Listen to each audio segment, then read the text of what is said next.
Well, good morning, ladies and gentlemen, and welcome to Grumman Pilot's YouTube channel. And today we're looking at the first run of an engine that's set for a number of years. We're going to talk a little bit about what you need to do before you do that first run. So let's stay tuned and have a little bit more fun with this topic. So we would like to ask you please subscribe, hit the like button, and hit the notify to stay current with our content.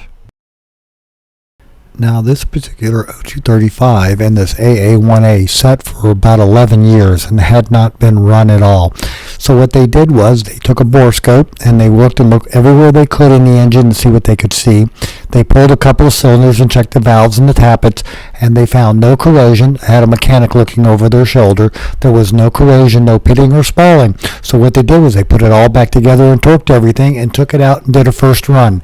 Now you want to do this after you've checked the engine, because if you do a first run and there's corrosion and rust inside the engine, all you're going to do is knock it loose. The rust is going to migrate to the bearings and impregnate, and it's going to wear things out in about 60 hours.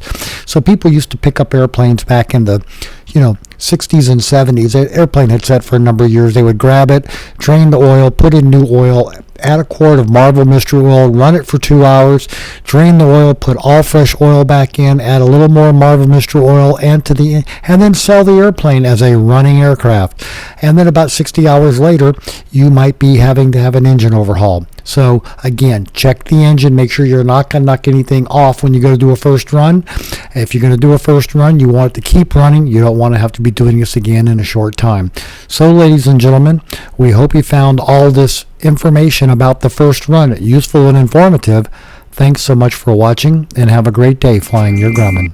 Well, let me apologize for the lighting, because a lot of times I don't have time to go turn on a light when I want to film them playing with paper on the floor or wrestling with each other. A lot of times it happens in the wee hours of the night, and I just can't throw enough light on there. So please accept my apology and enjoy their antics and their fun. Thank you.